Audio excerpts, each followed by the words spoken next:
So the CFJ Colorado is a Denver-based group, for those of you who don't know us, that supports the town of Beit Umar in the West Bank as Israel seeks to make life unbearable for the residents there. So we're working with them. We also work to teach others about US and Middle East policy. And if you want some more information about us, you can find us on Facebook. You can check out CFJ Colorado, and our chat person behind the scenes is Sergio, and he will post that Facebook link into the chat so you can see it. To be added to our mailing list, you can send your email in the chat to the presenters, or you can email cfjcolorado@gmail.com, and Sergio will also place that in the chat so you can see it. And we only send out about 5 to 8 emails per year, so it's nothing overwhelming. Please do note that this webinar is being recorded, and we do ask everyone to stay on mute and videos off during the presentation. You'll have the opportunity to turn on your volume and your pictures or video once we enter into the chat at the end. So today we are thrilled to be interviewing one of our own members, Rich Forer, who has just published his second book, Wake Up and Reclaim Your Humanity, Essays on the Tragedy of Israel-Palestine. Little bit of biography. Richard grew up in the 1950s and 60s in Trenton, New Jersey. His identical twin brother has been a prominent member of an Orthodox Hasidic sect since the early 1970s. Another brother is a former president of one of the largest Reform synagogues on the East Coast. Other Orthodox members of his family live in Jewish settlements in the West Bank. Forer is a past member of the American Israel Public Affairs Committee, AIPAC. In 1996, he was certified as a practitioner of the Meyer Schneider self-healing method, which is a unique system of touch, kinesthetic awareness, and mental imagery developed by an Israeli. Forer's first book, Breakthrough, Transforming Fear into Compassion, a new perspective on the Israel-Palestine conflict, was published in 2010. Rich has spent time in the West Bank and in the Gaza Strip. So Rich, we're very happy to have you with us tonight. Glad to be here. Thank you, Jennifer. So the first question is, Rich, and just so our listeners know, I did have the opportunity to read both of your books. And in this one, of course, in particular, I was very impressed with the amount of research that went into your book. You're obviously not just some guy who had an epiphany. You systematically read through so many primary sources. You thoroughly discussed them in the book, and you cited them in your book. So can you take us through this process of systematic research that you did? Well, using myself as a specimen, I knew that anything I wrote that was going to be critical of Israel, that anyone who was loyal to Israel, who thought they were loyal to Israel, especially my Jewish brethren, they were going to be very critical at anything they might read. So I made sure that I would use the most impeccable sources possible, such as the Book of the Haganah, published by the Israeli military press, the websites of the Israeli government, foreign affairs, defense, internal security, and I used mostly Jewish Israeli sources. Now, I did not want to, and also mainstream human rights organizations such as Human Rights Watch, Amnesty International, B'Tselem, which is the Israeli Center for Human Rights in the Occupied Territories. I was also very careful. If I wasn't sure who a source was, even if he or she was writing in a reputable journal, I would check them out to whatever extent I could. If I thought someone had an edge where they maybe had an anti-Semitic edge, I wasn't going to quote them. But if David Ben-Gurion said, "We stole the land," I'm going to quote David Ben-Gurion. I mean, because you didn't expect to hear that. Right, because people need to, they really need to connect with what was really going on and what the leaders of Israel were really plotting behind the scenes outside of, the normal awareness of people. They weren't making it public. It was hidden. So some of the books that I used as sources, such as Benny Morris's Righteous Victims, those books, Benny Morris is a arch Zionist Israeli historian. But when he wrote Righteous Victims and also a couple other books, he didn't realize that it would create such a furor by revealing these secrets. And again, he had access to the Israeli State Archives, the Central Zionist Archives, the Israel Defense Forces Archives. So when he wrote this, he cited these primary sources. So he was a major source for me, especially in my first book. And then also, my brother, my identical twin brother, is Hasidic.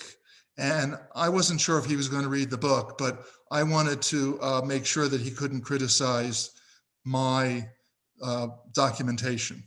Okay. And so, yeah, and so I do quote a lot of Jewish sources, even in the beginning of chapters, especially more in the first book. I quoted, for example, the Baal Shem Tov, who was the founder of the Hasidic movement. I quoted the Lubavitcher Rebbe, who was considered a saint by his followers, one of which was my brother. Okay. So So yeah, a lot of citing of sources whom your audience would find reputable. And I guess that's always one of my questions is, how do you know a good source from a bad source? Well, of course, if it's the Israeli government, they're not going to say something negative about themselves unless it's absolutely true. And even then it was hidden.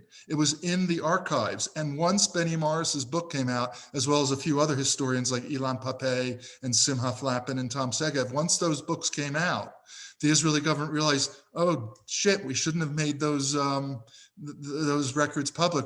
And Benjamin Netanyahu put another, I think, 50-year ban on access to those archives. And yet we were able to get some information from them. Right, and also with the rise of the internet and cell phones, with cameras in the cell phones, it's very hard now, and YouTube, it's very hard now for Israel to hide its human rights violations. Right. And so with this huge bibliography you have, sources noted throughout the book, if folks don't have time to read all of that, what source would you recommend that our listeners read through first or foremost? I would recommend my first book. Of course. I mean, my first book is twice as long as the second, but the first book, and I didn't plan this, but in the 10 years since the first book was published, I've never heard an argument that is not addressed in the first book. So, but then again, if you look through my bibliography, depending on which book you have, but I would say Righteous Victims by Benny Morris is a primary book that people should read, especially given that he is an arch Zionist, okay? And yet he reveals a lot of the thinking of the Israelis in the run up to and including the 1948 war. So that's, if you're gonna read a book outside, other than my books, Righteous Victims, I also recommend The Ethnic Cleansing of Palestine by Ilan Pappé, and Witness in Palestine by Anna Baltzer, which was her eyewitness account of her time there working with the Palestinians and with human rights groups. Okay, Pappé is actually going to be speaking coming up. I'm signed up to listen to one of the talks coming up in the next few days. We'll have to send that information out. Ilan Pappé. Oh, Ilan, yes, yes. Okay, so thank you for this information about your sources, Rich. And I also want to talk about the transformation internally that you took. When you began to see that other people weren't enemies, they were human beings. And you talk about your friend Sammy, about this thoughtful way that he worked with you and had faith in you as a person as you went through this time of transformation. So first, for those who haven't read the book, can you talk just a bit about your transformation itself, what it was, but also the whole process and how Sammy really helped you out during this time? Well, Sammy did not consciously help me out. He wasn't working with me. He was just talking to me on the phone, and because of his personality, which is pretty low key, he let me blabber on for 2 hours, complaining about the Arab world. And but I knew when I was going on and on and on that Sammy knew more about the subject than me, because he'd been reading about it for years and I had not. And then at a certain point, as I describe in the books, Sammy said, Richie, why don't you, and by the way, I went to nursery school with Sammy. And I haven't spent a whole lot of time with him because we went to different school systems growing up, but you know, in the last 20, 30 years, we've kind of reconnected more. But anyway, he said, Richie, why don't you read a couple books by these well-respected Israeli scholars, Baruch Kimmerling and Tanya Reinhardt, neither of whom I had heard of. And when we got off the phone, I realized, you know what? I've never studied this subject. Maybe, just maybe there's something I don't know. And so I looked up Kimmerling and Reinhardt, and on Amazon, I saw their books. I saw lists of other books on the same topic, and I selected Jewish authors only. I wrote their names down and the names of their books. And then I went to the library where I picked out a couple books that were on my list. Most books that I had written down were not on my list, but I picked out a couple books. But what happened was that I was in a crisis. This happened during the Second Lebanon War. It happened right after Israel invaded Lebanon in response to Hezbollah's provocation. Hezbollah had invaded northern Israel and killed 3 Israeli soldiers and abducted 2. And this happened also 3 weeks after Gilad Shalit, the Israeli soldier, had been captured by Hamas on the Israel-Gaza border. So I was very paranoid. I was heavily identified as a Jewish person who was a victim of the world's anti-Semitism. And so I saw Hezbollah and Hamas's actions as not necessarily coordinated, but as revealing the Arab mentality, which was a bloodthirsty anti-Semitic mentality that wanted to drive Israel into the sea and kill all Jews, including me. I could have been the guy who was captured by Hamas, not Gilad Shalit. By the luck of circumstances, I was not. But I saw myself in the place of Gilad Shalit and the soldiers who were killed and abducted. So when Sammy gave me this space, when he kind of opened up this space for me to be able to say to myself, oh, maybe there's something I don't know, that set the stage for what happened. And what happened was I ended up the book I was reading was a book by Norman Finkelstein called Beyond Chutzpah, on the misuse of anti-Semitism and the abuse of history. And while reading that book, I immediately recognized when I started reading it that he was a brilliant scholar. I just knew it. And that kept me reading, because the entire time I was reading, there was no criticism of the Palestinians. It was just pure criticism of Israel and its policies. And I kept wondering, what's going on here? This sounds really one-sided. Maybe he's an anti-Semite. And then I would think back to the title of the book, On the Misuse of Anti-Semitism. And I go, well, who's misusing anti-Semitism? Is it him? Or maybe it's me. So I had to keep reading. And then at a certain point, I took a break and I closed my eyes and I went into a state of nothingness for I don't know how long. And when I came out, all of the emotions I'd been going through as I was reading all these terrible things about that completely were at odds with everything I believed about Jewish innocence and Jewish humanity. All these things that I've been reading and the emotions that they were drawing out of me were gone. I felt pure. I felt just totally pure and free. And then I write about it in the book, but I started doing little tests on myself. One of the tests was, can I find my Jewish identity? And then I couldn't find my Jewish identity. And in that moment, I recognized my common identity with all people. I literally recognized that I was as much Palestinian as Israeli or American, as much Muslim or Christian as Jew, as Buddhist, as Hindu, whatever. I recognized that. And I wondered, well, maybe I can somehow invoke the terror I always felt, the horror I felt whenever I would read about atrocities by Al-Qaeda. And I remembered how Nick Berg was this young Jewish man in his 20s who was beheaded by Al-Qaeda of Iraq. He was the first beheading in the beginning of the US invasion of Iraq. And that was horrible to me. And Nick Berg was Jewish, so I could really identify with him, right? There, but for the grace of God, go I. And when I tried to reanimate the horror I felt by putting myself in the place of Nick Berg, and also by imagining Arab terrorists, bloodthirsty Arab terrorists killing children, the enemy images would not arise within me. Instead, what arose was this incredible whole bodily feeling of equanimity. Somehow I knew it was equanimity, and it filled my body. And I saw that, and I also felt peace within myself and saw that the peace within me was projected out into the world, that I would see what I would see out in the world was a reflection of what was within me. And there was a lot, it was like, I felt like I had awakened from a dream. I literally pinched myself to make sure that I wasn't still dreaming. And in fact, I wasn't dreaming. I had awakened from the dream, and that my whole life I had been dreaming. You were able to kind of purge yourself of hatred and seeing others as other or as tribes. They Yes. became humanity to you. Right. Now, I wouldn't say I purged myself. I would say that all of this spontaneously arose without any obstruction from the separate self, from me as the ego identity Rich Forer. Rich Forer was out of the way somehow. Okay, I did not step out of the way and allow this to happen. What happened was my mind somehow let go. It let go of concepts and it stopped thinking. And in that instant, all this universal insight, wisdom arose within me. It was self-arising. It was not in response to any contemplation on my part. It had nothing to do with how smart or how stupid I am. It was always already there, as it is in every single human being, even Donald Trump. And it arose spontaneously. So, and then I knew I had to write a book. I just knew that I had to share what I had discovered with everybody else.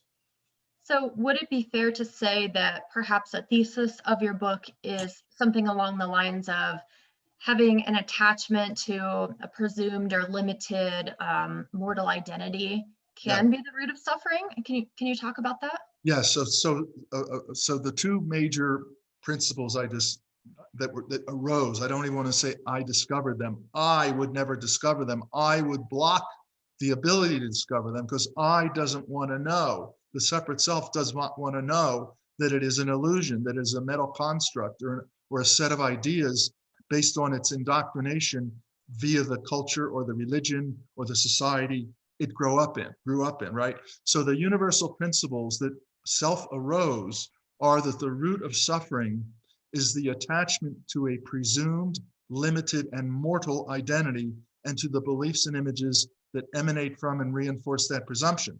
And I emphasize the word mortal. And this is why when I talk to Jewish friends or my relatives, some of my relatives, not my relative Arthur, but some of my relatives who are very defensive about criticism towards Israel, when you reveal something to someone whose attachment to Israel is part of who they think they are, it's fused with their identity. When you reveal something that challenges that identity, that is a threat to that identity, it brings up mortal fear. And this is why you see Israel and its supporters often acting so hostile and so violently toward anyone. I mean, in this day and age, even a Palestinian, just by virtue of being a Palestinian, is considered an anti-Semite because the Palestinian is going to express some compassion for their own people. They're going to express compassion for themselves, for the brother, the sister, the mother, the father who may have been killed by Israel, for the family that was wiped, who were thrown off of their land and made to become refugees. Of course, they're going to feel compassion, right? Or feel hurt, or lots of emotions, right? And that is a threat to Israelis who are attached to Israel. It is a threat to anyone who is attached to Israel because it reveals to them, it reflects back upon them that they do not have the same compassion and that they are blocking their connection with humanity. And so therefore they have to deny you by calling you or me, whomever, an anti-Semite. So I'm glad you brought that up because that is definitely something you speak about in the book, this idea of being a self-hating Jew. That was more in your first book. But you also talk about this difference between anti-Semitism and anti-Zionism. Could you speak to that, and also how you've dealt with being called an anti-Israeli or an anti-Semite or self-hating Jew? Well, So that maybe folks on this call who have experienced something right. similar can gain wisdom from you. Well, being Jewish, it's easier for me to criticize Israel to other Jews than it is for someone who's not Jewish, right? But what I say is, what I say to Jewish people who don't like what I'm saying about Israel, I'll say, when I grew up, education and knowledge was very important to Jewish people. But now we're living in an Orwellian universe where the more knowledgeable and open you are about the Israel-Palestine history, the more ignorant you're perceived to be. And the more ignorant you are, the more knowledgeable you're perceived to be. People only want to hear what satisfies, what enhances, what they think boosts their identity. They don't want to hear something that's going to challenge it. It's like facing death, so, and then towards other people, what I say is criticizing Israel is no more anti-Semitic than, criticizing Israel for hurting people, for making orphans out of little children, for just throwing people off of the land simply because they are not Jewish, is no more anti-Semitic or anti-Israel even than criticizing US policy on the southern border, ripping children apart from their parents. Then that is anti-American. And then and really, what does it say about Judaism or Jewish society if not being an anti-Semite is revealed by indifference to the suffering of Palestinians, by refusal to study the history, and by clinging to false beliefs, and by having no respect for Israel's violations of human rights? What does that say about the Jewish people? It paints the Jewish people as ignorant, bigots, which I don't think they are in general, though there are some. So to criticize the policies in Israel or activities that settlers and so forth are doing, is that to be anti-Zionist necessarily? Yes, anti-Zionist. Yeah, no, as a matter of fact, Abba Eban, who was one of the foremost political theorists of the 20th century, who was a Zionist, he was Israel's foreign minister in the 60s and 70s, and he was a member of the Labor Party and quite dovish relative to other Israelis. But even Abba Eban, before Israel became a state, said, I'm paraphrasing, but he said, we have to make sure that the Gentile world equates anti-Zionism, criticism of Zionism, with anti-Semitism. So they fused those two together. And most of the early Zionists, they weren't religious at all. In fact, Theodor Herzl detested religious Jews. And Ben-Gurion and many of the other early Zionists, they weren't religious at all. They were atheists. As Ilan Pappé says, Ilan Pappé has this thing, I don't believe in God, but he gave us the Holy Land. That's kind of a mantra for a lot of the Israeli leaders. Right. So it's an interesting device that people have put together, that if you criticize Israel, you are necessarily a Semite, anti-Semite. It's a defense mechanism. So when you criticize Israel, when anyone criticizes Israel for its human rights abuses, we are a mirror to them. And by us criticizing them, it's as if they're looking in the mirror and seeing the face of inhumanity, which they don't want to see. So they have to shut us off. So what do you do about that, Rich? How do you defend yourself personally and in front of others? How do I what? How do you defend yourself? How do you not get down? And how do you speak to people who are doing this? It's hard. I mean, it's very hard. Occasionally someone will see the light, but that's pretty rare. I just say, look, why don't you read a book? Please read a book. Read one book. No one has to know you're reading the book. You can read the book in the comfort of your own home. You can put it down whenever you want. You don't have to believe a thing you say, a thing it says, but just have the integrity to read a book so you can at least back up your belief system with some knowledge. And no one I've given that advice to that I know of has read a book. They won't do it. So you have to have the dialogue. Have to have the dialogue and again go to the sources. Yeah. Okay. Yeah, I mean, so for example, I never discuss Israel-Palestine, or rarely discuss it with my twin brother. It's a waste of time, because his comeback, no matter what I say, even if I show that some of the things he's saying about the history, I refute them with documented evidence. His comeback, his final comeback that ends the discussion is, well, God promised the land to the Jewish people. There. Right. Yeah. Talking to a brick wall. There's sometimes nothing you can do. Right. So let's talk about some of the realities on the ground. I like how you use different themes for all of your chapters throughout the book. Probably the one that hit me the most was the chapter on Gaza. So the details of the humanitarian crisis you provide about Gaza were really disturbing.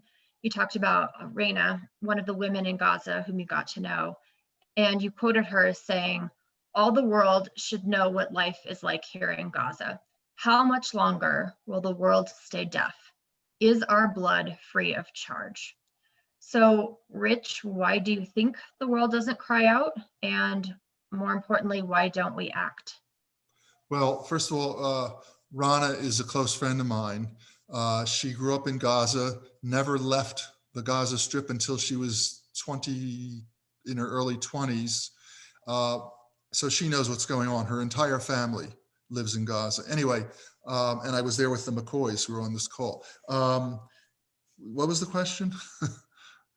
So she talked about how their blood is basically free of charge. How much longer will the world stay deaf? Why is the So world? why do you think the world doesn't cry out? And why don't we do anything? You know, in the United States, I'm going to read you something. In the United States, there's been studies done with various newspapers and journals as to how often they report on Palestinians. So, for example, between 1970 and 2019, there were a total of 640, in the New York Times, there were a total of 644 opinion pieces about Palestinians, but only 18 of those were written by Palestinians. In the Washington Post during the same period, there were 3,249 opinion pieces about Palestinians, and only 32 were by Palestinians. Okay, so what I'm getting at is the media is complicit. The media, and about 10 years ago, I read an article in the Los Angeles Times where they did a study of their reporting on Israelis and Palestinians, and they concluded that they report on an Israeli death at the hands of a Palestinian 35 times for every one time they report on the death of a Palestinian at the hands of an Israeli. Okay, so in our country, in the United States, you really have to seek out the truth because it's not going to appear in the mainstream newspapers. I see when I'm watching CNN, even when I'm watching pretty much any station, MSNBC, all the major stations, they just have a natural, even if they don't tend, they're not vicious, like maybe on Fox, they might be vicious towards Palestinians and Arabs. But even if they're well-meaning people, they still have the language they use. An Israeli soldier who kills a Palestinian child who is unarmed is an Israeli soldier. A Palestinian kid who kills, whose family was wiped out and who in retaliation, not having any other way to express his respect for himself, who tragically kills an Israeli soldier, he's a terrorist. Mm-hmm. And in fact, in Israel, you're a terrorist if you're a Palestinian, if you just write a post on Facebook that criticizes Israel. Right. So the Western press, it's not so as bad in Europe as it is in the United States, but nonetheless, the Western press is heavily influenced by the state of Israel, and they pretty much echo the party line. And it's starting to change, but that's been the norm for many years. Although here I think we're kind of preaching to the choir. Hopefully a lot of people on the call know what's up over there. So Yes. what can we do? What more can be done? How can we cry out? You know, everybody has their own way of approaching the issue. Some people send out articles to friends to get them to become more educated. Some people write to their congressmen. Some people are members of organizations, such as our organization, Center for Freedom and Justice Colorado, also known as Colorado Center for Freedom and Justice. You know, everybody has their own way of approaching this. We do need more people. This movement is relatively small in comparison to the pro-Israel movement, and especially in terms of money. I mean, Sheldon Adelson gave $80 million to the Republican Party on the condition that the U.S. move its embassy from Tel Aviv to Jerusalem. Right. Okay. So it's a slow process. I'm not real hopeful, Jennifer. I'm just not real hopeful, but something's got to change at some point. And it seems like it's human nature to wait until there's a catastrophe before people are willing to look, and take another a different perspective on something and see maybe I contributed to this catastrophe, because we contribute to everything. Everything is interrelated. Right. Yeah, and there's certainly many catastrophes on the ground over there. We talked a little bit about you made an allusion to our southern border wall. So let's talk about that. So obviously it's a hot topic now, the southern border of the United States, whether we talk about it in terms of its physicality or its symbolism. So you also talk about Israel's border wall in your book. Do you see similarities or differences in the way that the US and Israel treat people whose origin is outside our borders, Right. and even people whose origin is inside our borders who are different? You know, the other is always a threat. For the United States, the other is brown skin, speaks a different language, allegedly takes jobs away, which they don't really for the most part, but allegedly takes jobs away from cold, good white-blooded Americans or red-blooded Americans who are white. It's the same in Israel. The fear of Palestinians, if you abuse somebody, it's in your mind that they would want to do the same thing to you, right? So if you know that you're abusing someone, even if you won't admit it to yourself or to anyone else, you're going to project your anger and your bloodthirstiness onto them and assume they want to do the same thing to you. And when you pair that with the fact that Israel was born out of the Holocaust, I mean, Israel would never have succeeded. They would never establish the state if not for the Holocaust. Okay, most Jews throughout the world, very few Jews wanted to move to Palestine. Those who did, most of them were forced to, because the Zionist organization, okay, I read about that in my book. But anyway, so the fear of another Holocaust is so prominent, especially in Israel, but also in older Jews in the United States, not so much in the younger generation, that you project enemy images, you project Nazi images onto Palestinians. And then you assume that they're going to complete the final solution. I remember as a kid, and people my age, Jewish people my age probably remember this too. In the 1950s, I remember hearing about Nasser, Gamal Abdel Nasser, the leader of Egypt.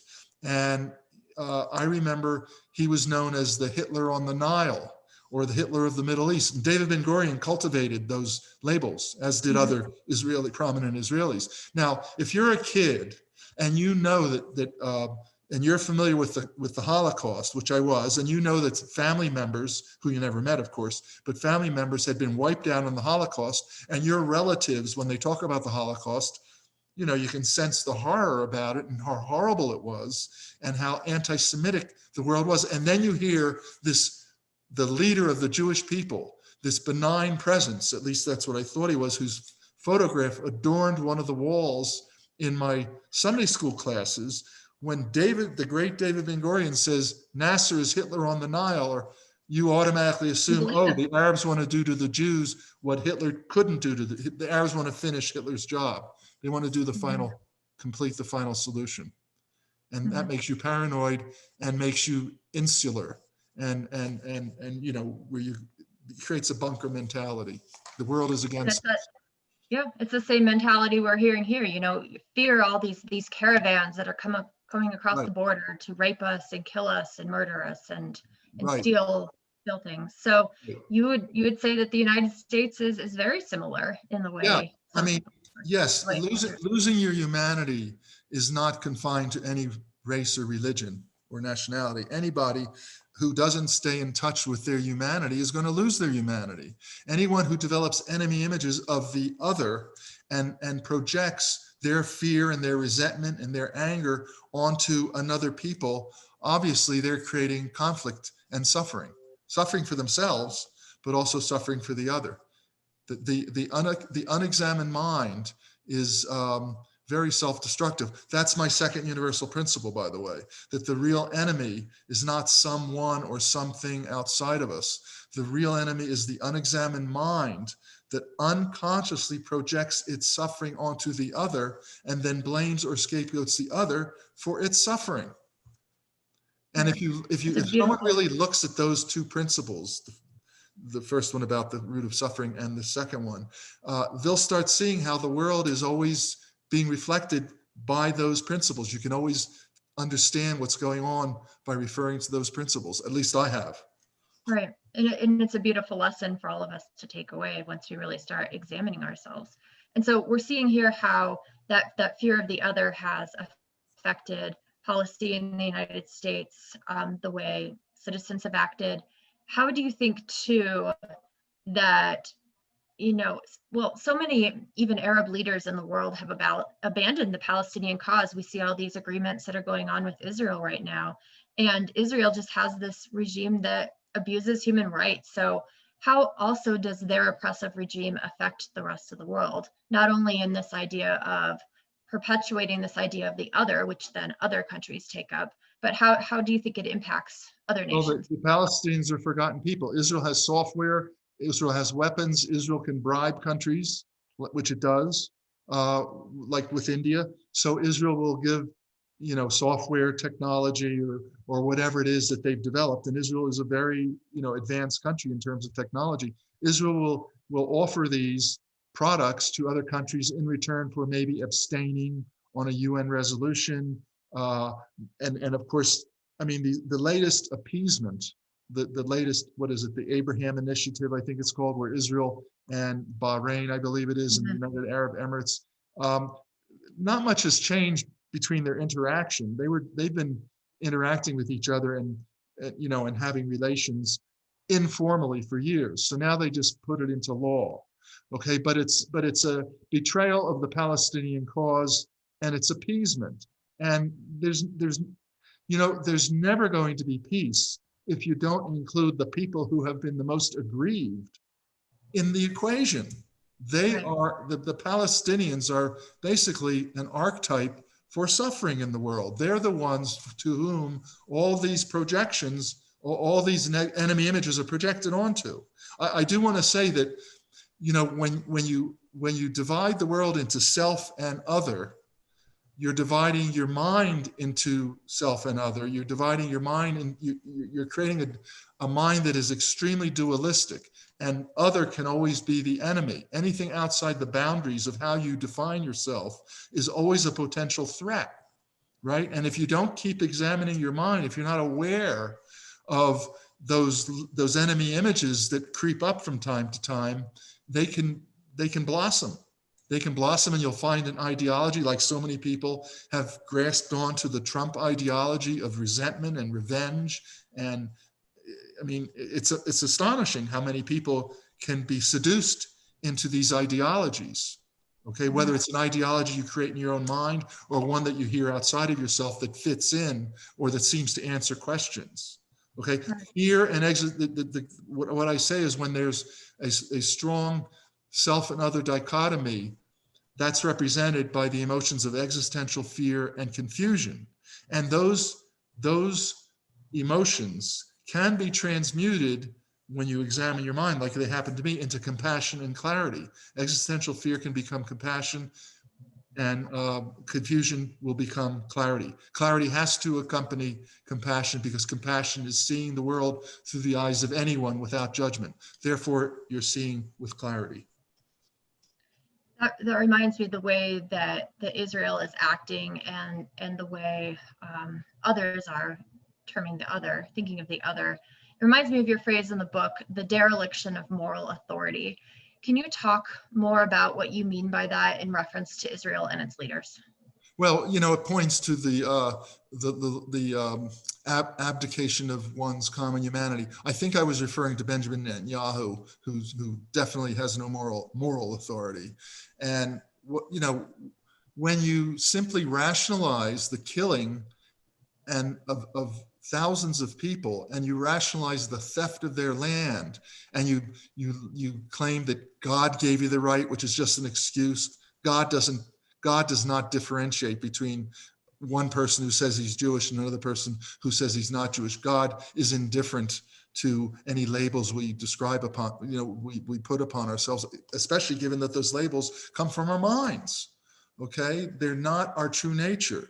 But his moral authority, his lack of moral authority, is his callous indifference, his or anybody's. It's the callous indifference to the suffering of others and to our responsibility for the suffering in the world, for our role in creating suffering. Everybody is responsible for the suffering in the world. It is the karma of the whole world. So I see the Palestinian karma as distinct, and yet the karma, everybody's karma will not be resolved until the Palestinian people's karma is resolved. We are all part of this. And unfortunately, Israel, the Jewish people the Jewish people who side with Israel, the evangelical Christians, anybody who takes a side and enables one country to abuse, one people to abuse another people, they are all responsible for the suffering in the world. I felt when I had this transformation or awakening, I felt just as responsible for the suffering of Palestinians as if I were an Israeli soldier with a gun in my hand standing over a Palestinian in the West Bank. I saw myself as that, and I know without my moral, without my moral support, the actual soldiers in Israel could not have been doing what they are doing. Right. Thank you for that, Rich. Especially when, Israel is set up to be a safe haven for the Jews to prevent against the Holocaust, and it's very ironic. It is very ironic. It's very ironic, yes. So as I was reading your book, I was surprised that you didn't speak a lot about the other side, the Palestinian terrorism. And you do go on at the very end to make a specific point that you chose not to speak about Palestinian quote unquote terrorism. Can you elaborate on that a little bit more? It reminds me, I wasn't copying Norman Finkelstein in his book Beyond Chutzpah, where when I first started reading that, I was amazed at how there was nothing about Palestinian violence. It was all Israeli violence. My book's different, of course, than his book, but the Western world has become so inured, I guess you could say, to violence that they take it for granted. To violence from Arabs, violence from Muslims, they take it all for granted. I didn't see a need to rehash that, especially because much of the violence is misinterpreted, misunderstood. When you have a kid, now Hamas stopped suicide bombings in 2005. Of course, they wouldn't have even done suicide bombings if they had the same kind of weaponry as Israel had. But when a kid, if the only way that someone has to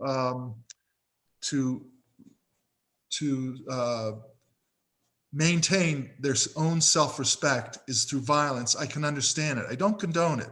But given the suffering that so many people have endured hour by hour for entire lifetimes, such as in Gaza, given what they have to endure because of the bigotry of Israel and its fear of the other and its demand that the world side with Israel in allowing it to steal as much of the land as they can and make Palestinians second-class citizens, I can understand how someone would be energized to act out in a violent way as the only way they know to maintain a self-respect in the face of generations of violence that have been inflicted upon them.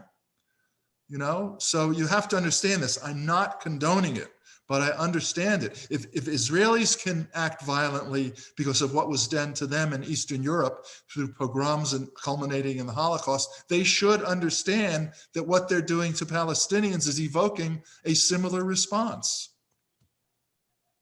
So, although we would never want to say, of course, that Israelis are acting violently because of what happened to them in Europe, because the Palestinians have nothing to do with that. Of course, it's not. The Palestinians do it. That's correct. In fact, there was for 2,500 years, Muslims, Arabs, Muslim Christians, and Jews got along relatively well in the Middle East. There were no anti-Semitic tropes in the Middle East. That's why the Middle East in the 1940s, after Israel started ethnically cleansing Palestinians, that's when anti-Semitic tropes arose, with mainly the Protocols of the Elders of Zion, which was written in the 1800s, and the Russians got a hold. It was written about Napoleon III. It was a satire. The Russians got a hold of it and turned Napoleon III into the eternal Jew, or the international Jew, and that's what and so the Muslim world kind of appropriated that because they had no anti-Semitic tropes of their own. But still, the Holocaust is the core of the state of Israel. It informs, it takes hundreds, if not thousands of years for people to come to terms with their trauma. Look at slavery in this country. The United States still has not come to terms with slavery. You've still got basically 70 million, well, maybe not everybody who supported Trump, but a sizable portion are basically white nationalists. And they don't like the fact that African Americans and other people of color now have the same rights they have. So it happened. It's the same dynamic all over the world. Right. You have so much wisdom to share, Rich. Do you think that you're going to continue your career as a writer, or what would your third book be? I don't have any plans to write a third book. I've written 2 books. I've pretty much said everything I can say. And, hopefully people will read them, and hopefully they'll make a difference in the world. Hopefully the organizations that fight for Palestinian rights will recognize that they need to include the psycho-spiritual dimension, which I write about, in their in their movement, because it cannot, if all they talk about is a territorial dispute or the actual history, if that's all they talk about, but they don't bring in why people are behaving the way they behave, why do ordinarily decent people who normally believe in justice support indecency and injustice? Why?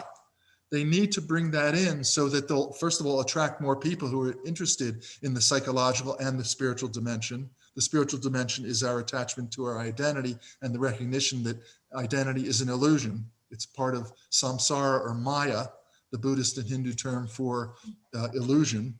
But that has to be brought into the equation if there's really going to be growth and support for the Palestinian cause. Otherwise, it's too overwhelming. The Israeli side has way too much firepower in the terms of money and everything else. Right. And then there's always that continued us versus them instead of humanity. Right. Dear friends, I'm going to, I'm the thank you, host. Rich. Yes, That concludes our questions for tonight. Rich, thank you so much for answering all of those. My pleasure. And so we're moving into the Q&A period of the webinar. And as you're thinking about questions and typing them into the chat, I just wanted to remind everyone again that this event is being sponsored by the CFJ Colorado. And if you would like, so think of your questions, feel free to type them in. If you would like to contribute to our important work in Beit Umar in Palestine, you can make a tax-free donation to CFJ Colorado, and we'll put this address in the chat, but you can mail it to 3187 West 40th Avenue in Denver, 80211. So we'll post that in the chat. Again, a reminder about our Facebook page, which we have in the chat and can put it in there again. And if you didn't have an opportunity to send us your email tonight in the chat to be added to our email list, you can yourself email cfjcolorado@gmail.com, and that will be in the chat. And then just a reminder, Rich's book can be found on Amazon, that's where I bought it, and on other venues. So we will go ahead and turn it over to the chat for any questions. You can either put it in the chat or you can take yourself off mute to ask your questions as well. And feel free to show your videos at this time. We would love to see your beautiful faces. Thank you so much. All right, well, thanks, Jennifer and Rich. We're going to now answer some of the questions that were posted in the chat. And let's see, there's a couple of questions that were already answered, but here's one about research.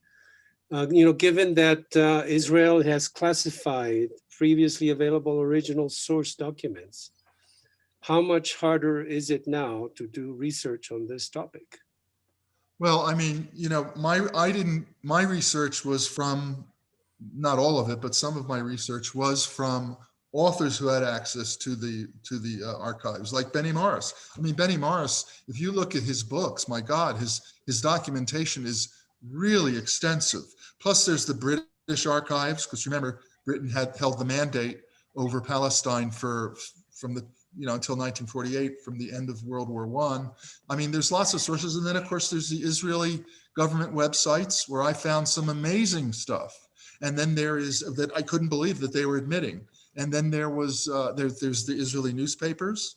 So, and the Israeli leaders, you can read Menachem Begin's book. You can read the writings of Yitzhak Rabin and Ariel Sharon. I mean, you may not get everything you want out of it, but you can learn quite a bit. There's plenty of documentation. Raji Sarani, when we were in Gaza, we met with Raji Sarani, who's the head of the Palestine Center. I think it's the Palestine Center for Human Rights, a genius and a brilliant lawyer. And he said, and I agree with him, that the Israel-Palestine issue is probably the single most documented issue in the history of mankind. I mean, they've been documenting this since way before Israel became a state, you know, since the Balfour Declaration, maybe even before. So, I mean, there's voluminous material, whether it comes from the Israeli archives, most of which is closed, or whether it comes from British archives or American literature or books that are already in print. Anyone can find millions of pages of material on the subject. There's another question on writers. How do you explain that Finkelstein is still a Zionist? Well, I don't know if he is still a Zionist. I mean, Finkelstein, I haven't read his material lately, but Finkelstein is a stickler for international law. And so according to international law, Israel and Israel international law has mandated a two-state solution. And Finkelstein does not believe that a single state is possible. And even though I prefer a single state with people living in harmony with each other, I don't think that would be possible right now. My preference would be two states with the potential of eventually arriving at a single state in the future after having cultural, educational, language exchanges and things like that. But Finkelstein is one of the great scholars.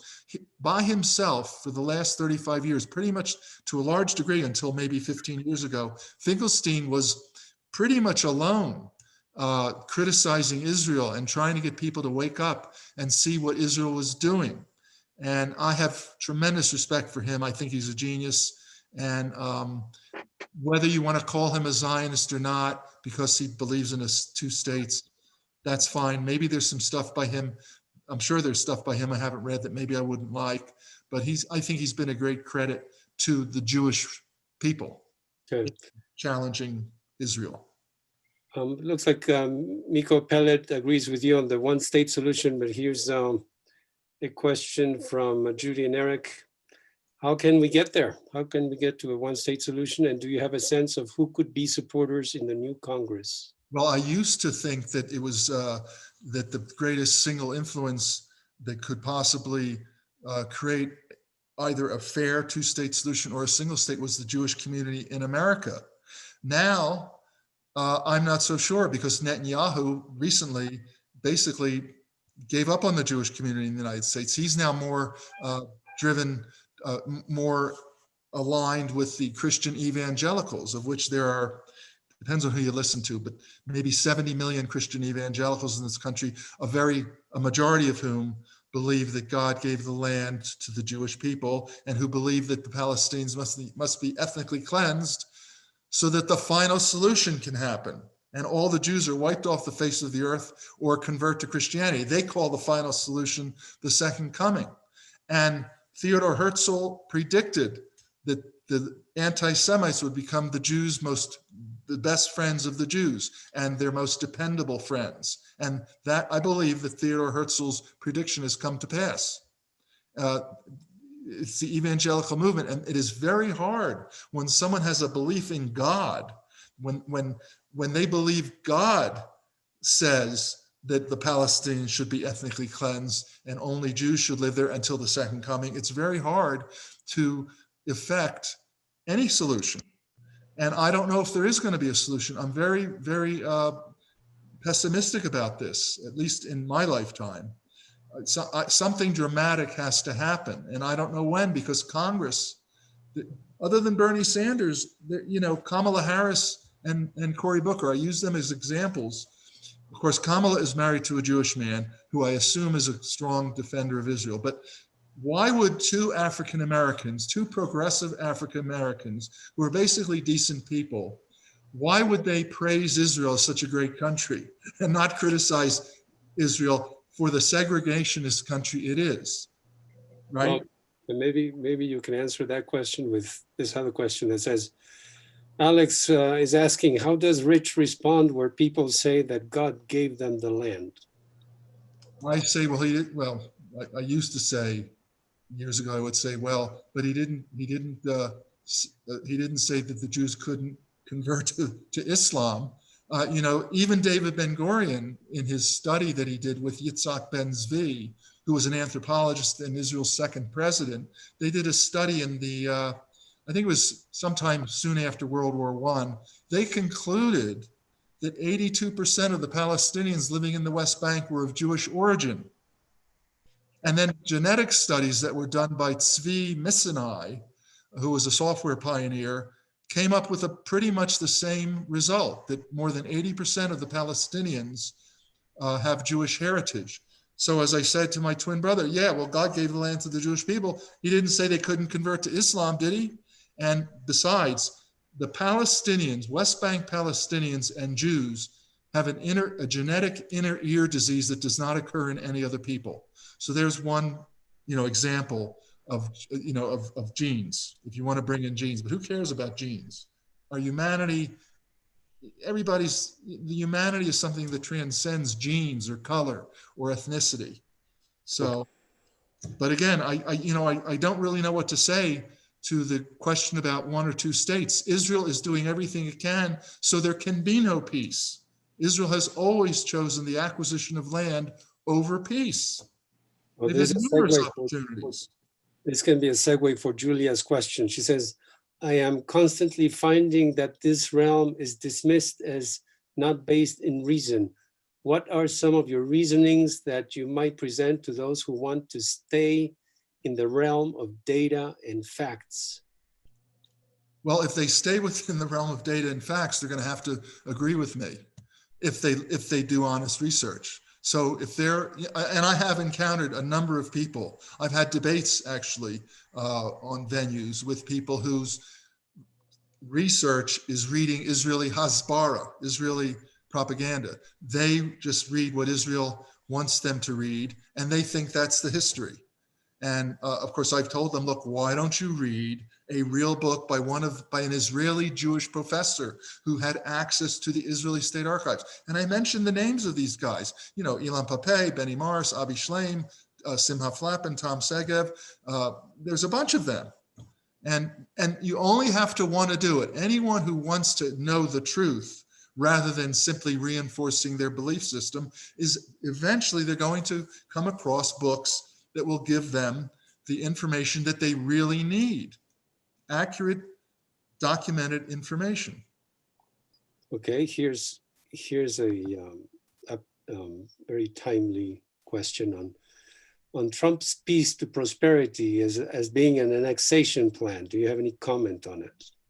Say that again, Sergio. There is a question in regards to the peace to prosperity plan that Trump was proposing, and Carol is saying that this is essentially an annexation plan. And do you have any comment on that? I agree with Carol. I mean, look, Jared Kushner's plan, right? First of all, people don't realize that Jared Kushner is a Lubavitcher, like my twin brother.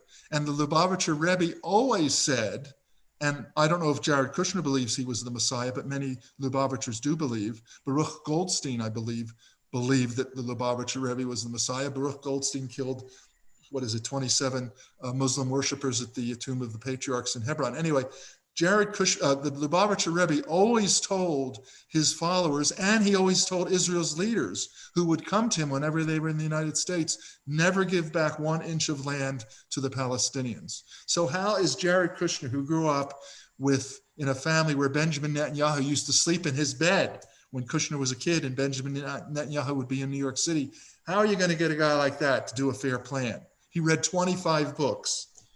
He probably read Alan Dershowitz's book, Ben-Gurion's book. He probably read books by these Israeli, Michael Oren. He probably read these books that were written from a pro-Israel point of view.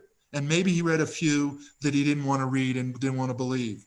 But you're not going to get any decent result when you're biased to begin with, right? And with Donald Trump, that administration, you can't expect anything decent to come out of it. Yeah, that's a good segue for this question on equal rights. How do we increase our numbers of people standing for equal rights? Alex is asking. And who would be the best served by trying to reach out to? Well, one way to increase it is to end the poverty in this country, give people a decent minimum wage so that they have free time. I mean, if people are because a lot of the people who don't have, who are struggling to make ends meet, they're the people who would be able to empathize more easily, I would think, with the suffering of another indigenous group, right? But if they're constantly having to spend their time just trying to buy food, just trying to make enough money so they can, feed themselves, what can you expect? There has to be a national movement. I don't believe that the national organizations, even though they do good work, they're very disjointed. There's one over here and one over here and one over here, and they don't, for the most part, they don't really communicate all that well with each other. And for me, my frustration is they haven't shown any interest in the point of view that I'm putting forward, which I think is a key. Yeah, speaking of your point of view on the issue of identity, here's a metaphysical question from Joseph. He says, how much did your training and experience in touch, kinesthetic awareness, and associated mental imagery ground you and thereby help you make your departure in revision of identity? It's a good question, but the departure or transformation or awakening, whatever you want to call it, happened spontaneously. It was acausal. There was no cause for it. Or if there was a cause, there's no way that my mind or any mind could understand what that cause could be. Because all that happened was I encountered my true self, the true self of everybody. It's everybody's true self. It's always there. It's always, as one great spiritual master said, it's always already the case. Okay, it is effortless. There is no effort that will arrive at that place. I somehow arrived at that place through grace. I mean, I can't say how I arrived at it. Now, I will say that perhaps my training or whatever my past had been, whether it had been, with meditation or with spiritual teachers or working with Mayer Schneider, who was a genius, a healing genius, perhaps that enabled me to somehow remain or catch, I don't know how to describe it, somehow fall into this space of nothingness without being afraid. There was no fear. Fear didn't arise. And I will say this, if the ego ever encountered the possibility of its dissolution, fear would arise. I was distracted. I was distracted somehow, so that when I came out of this nothingness where there was no me, where there was no thought, when I came out of it, I was in what you could call the prior condition of everybody's true nature. I just happened to fall into that condition. I don't know how else to explain it. It probably sounds like nonsense to a lot of people, but I'm just telling everybody, everybody's true nature is purity and innocence. It precedes judgments. It precedes color of skin. It precedes language. It precedes everything we think about ourselves. And it is always the case. It is eternal and it is infinite. And that's all I can say about it. And what I said probably doesn't make any sense. Well, most likely that stage you arrived at was not guided by the media. And here's a question in that regard. Is the majority of US media owned by the Jews? It's a stereotype, but I've never taken time to look deeper. Any comment? Well, I mean, let's put it this way. Jews represent what, 2% of this country's population? I'm sure Jews own more than 2% of the media companies in this country. Okay, so they do have a disproportionate influence. Some people called Alison Weir, who some of you may have heard of, some people called her an anti-Semite. And I listened to an interview she did with Dave Gahary, who I know. And Dave was the nicest interviewer I've ever heard. And she mentioned that in Hollywood, there's a great Jewish influence. And some people called her anti-Semitic for that. I remember as a kid how proud me and my friends were that there was a great Jewish influence in Hollywood, that Louis B. Mayer and Samuel Goldwyn and all these other moguls were Jewish, how they had built an empire, and how Kirk Douglas was Jewish, so many actors and actresses. So we were always proud of that. What is wrong with saying that there's a great influence in Hollywood from Jews? It's true. It's not, there's nothing negative about that. And it doesn't necessarily have anything to do with Israel. Some of the Jewish people in Hollywood are pro-Israel, some are critical. But anyway, I don't like to get into stereotypes. We're all human beings. I like to go beyond the labels. I don't even like calling myself a former Zionist or an anti-Zionist, or some people are called anti-Zionist Zionists. I mean, it gets kind of ridiculous at a certain point. We're all human beings, some of whom have found clarity and some of whom are still searching for clarity, and some of whom, like who, Orange Man, maybe will never find their humanity. They're too far removed from it. You mentioned Alison Weir from ifamericans.org. What do you think of that website? I haven't spent a whole lot of time there. She does some good work. She doesn't appear to have the slightest interest in understanding the psychospiritual elements of suffering, but neither do most people, especially leaders. And the reason I say especially leaders is because they have more self-images that get in the way, that act as a veil, that color the way they see the world. If someone thinks they're important, they can't understand what I'm saying, because I'm saying that everybody is inherently equal and that there is no separation and that nobody is inherently more important than anyone else. So if you think you're important and that's a part of your identity, that is going to color the way you see the world and the way you interpret events. And I know for a fact, because I've some very smart people who are very active in the Israel-Palestine issue have no idea what I'm talking about. When I say that I was as much Palestinian as Israeli, as American, I mean, I lead up to it in the books. I lead up to it, I explain what happened, and then I reveal this was my realization.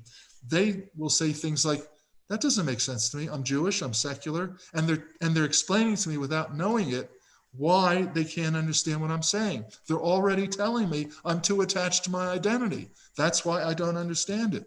So people have to inquire within and find out what is true of who they are. What is the truth of who they are? Are they simply buying into the labels that they were taught growing up? I'm a Jew, I'm a Christian, I'm an American, I'm this, I'm that. Those are all labels. They have nothing to do with our true nature. So Joseph here has a question on a true humanitarian. He wants to know, in your opinion, did Jimmy Carter's writing and speaking expand the dialogue and Western view and blind support for Israeli policy? Jimmy Carter's book was extremely influential. And by the way, the book was called Palestine, Peace, Not Apartheid. And people went crazy. And he was criticized by Abraham Foxman, the head of the Anti-Defamation League at the time, and many other people. And in fact, in my first book, I have my biggest chapter is Abraham Foxman and Jimmy Carter. But Carter doesn't use the word apartheid except one time in the final chapter of that book. But people went crazy because he equated Israel with apartheid. Now, when I have told South Africans, when I have referred to apartheid as the nature of Israel's control over the Palestinian people, South Africans get very upset with me. And they say, South Africa was nowhere near as bad. Don't compare Israel to South Africa. Desmond Tutu and Nelson Mandela, both of whom visited Palestine and Israel, both said that it was worse there than it was in South Africa. Anyway, Jimmy Carter, being the former president and being the humanitarian he is, yes, he opened up a window and more people got interested in the subject. And some of those people got interested in the subject on the side of human rights. Others got interested in the subject to defend the Jewish state from anti-Semites like Jimmy Carter. But he definitely broadened the discussion to a great extent. And I love Jimmy Carter. I think he's a great man. Yeah.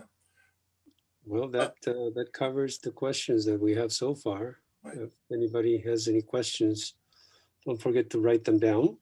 Just one final comment as the host and member of the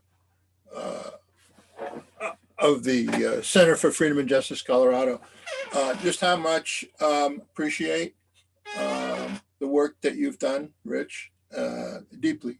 All right, both your books and also a fellow Jew who came to an understanding something wasn't right about this whole story.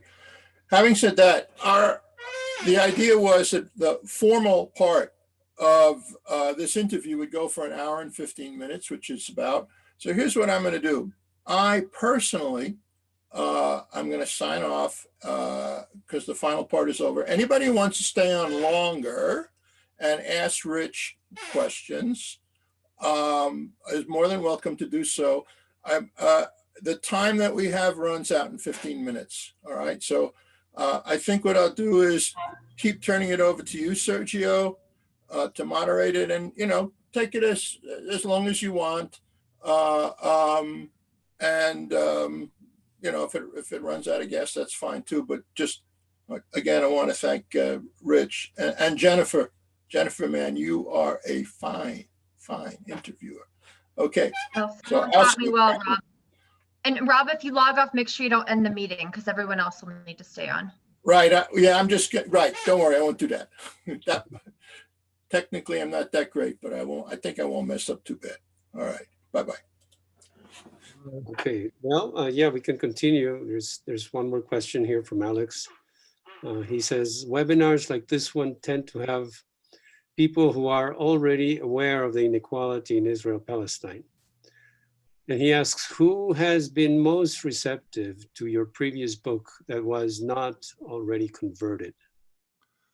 You know, I've given probably 30 to 40 speeches over the years, over the last 12, 13 years. You know, I started speaking before the first book was published in 2010.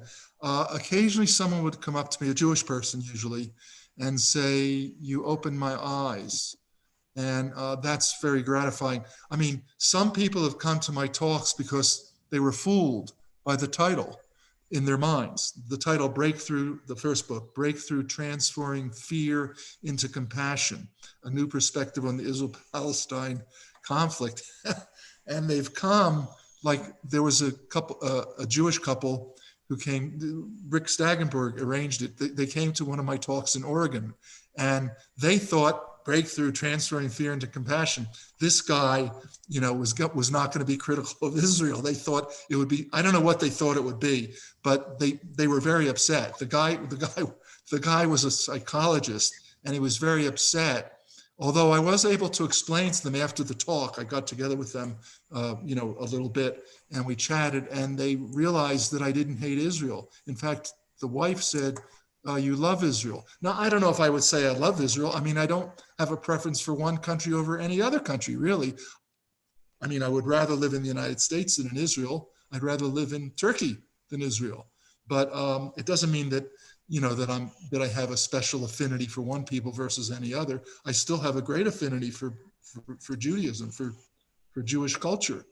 But anyway, all I can say is some people who've come to my talk, some people who've read my book, it's very, as I say, it's very, very hard. People, you know, this issue has been going on for decades, and it's very hard because of the way it's been interpreted in the Jewish community, the way it's taught, and the way it's taught in the evangelical community. It's very hard to get people to get off of their belief system. It's so scary. They don't realize that nothing will happen if they suddenly realize, oh, I've been wrong all along. The Palestinians aren't all terrorists, and the Israelis aren't all innocent. Oh, I've been wrong. Nothing's going to happen. They're not going to die, but they think they're going to die. I mean, that's the unconscious feeling that goes on that keeps them stuck. And so all we can do is keep on keeping on, as they say. So along with that question, do you think that if perhaps criticism of Israel was not so prominent in your book, that the principles of detachment from identity might be easily accepted or easier? It's a dilemma, Sergio, because the people I gave a speech once to a Buddhist group, and they loved it. Now, they told me ahead of time, don't have too much history. And I said, all right, I'll just include enough history for context so you can understand what I went through. And most of what I talked about were the psycho-spiritual insights that arose spontaneously to me. And they loved it. but only one person was really interested, became interested, 2 people actually out of maybe 35 who heard the talk. Maybe 2 people got interested in the subject to a certain extent, in the historical subject, in the subject of Israel-Palestine. So I've been saying for many years that the people involved, the so-called spiritual seekers, people involved in all these different spiritual paths, whether it's Buddha, various types of Buddhism, Hinduism, Byron Katie, what's his name? All these different paths. There's millions of them in the United States. Ram Dass's path and Wayne Dyer. That the human rights activists need them to join in, to get involved and become active spiritual activism. And then I've been saying that the people involved in the Israel-Palestine issue, the activists, need to get a little taste of spiritual teaching so that they can develop more insight into their own nature. The more you understand your own mind, the more you will understand the mind of the so-called other. And it's very hard. Most people don't want to. You don't see many of the spiritual seekers becoming active, and you don't see many activists, if any, becoming involved in spiritual teachings.